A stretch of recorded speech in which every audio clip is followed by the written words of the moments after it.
Hello, welcome, and my name is Scott, and I have a story that I would like to read to you for my own entertainment. Okay, it's not too long. The title is Le Scaphandre et les Papillion. All right.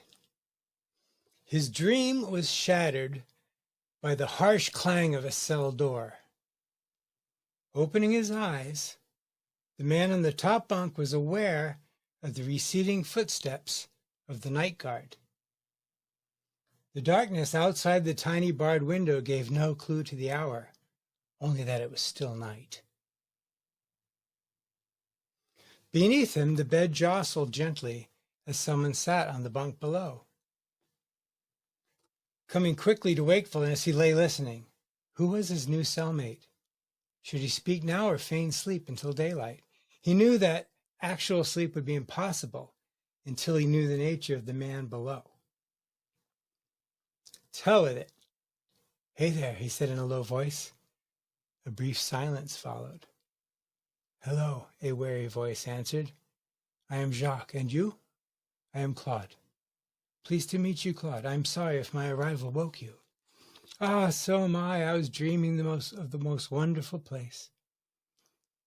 The bed shifted again. Jacques stood up, his head a dim gray blob in the darkness to Claude's left. Claude, do you have a lamp? Asked Jacques. He spoke in an odd, detached sort of voice. I have but a single candle. The guard lights it for me in the evening, but once I blow it out, I must wait for morning to see it again. Oh, said Jacques, sitting back down again. I have a cigarette, and I wish to share it with you. Claude smiled in the darkness, relaxing slightly. Thank you, Jacques. We will smoke together when morning comes. For now, all I can suggest is sleep.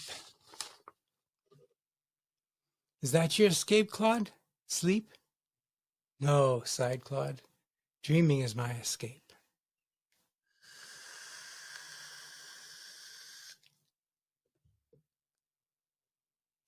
Several minutes passed. Good night, Claude whispered softly, thinking perhaps his new acquaintance might have gone to sleep. Do you love to dream? Jacques whispered back. Ah, yes. Sometimes those places seem more real than this accursed cage. Aren't they? What do you mean? I mean, don't you ever wake up in your dreams? Wake up from my dreams? No. I mean, wake up in your dream. Oh, I know what you mean. Yes, there are times when I suddenly realize that I am dreaming. When this happens, I can make the dream become whatever I wish. And what do you do when this happens? I fly. Always, I go outside and I fly through the air. Claude was smiling now, his head filling with memories. That is real freedom, isn't it? Oh, yes, there is no better freedom. I only wish I could experience it whenever I want. But you can, Claude. What do you mean? How do you wake up in your dreams? Well, said Claude, thinking, remembering. Usually it begins when I notice something is not right. The last time there was an iron latch on a door that I knew had a wooden doorknob. This causes me to ask myself whether I might be dreaming. Then I test things. I see if I can float or make something appear in my hand. If this happens, I know I am dreaming. I know I can fly. Well, my friend, here's a little clue. If you find yourself asking whether a place or a thing is real, that means it's not. What do you mean?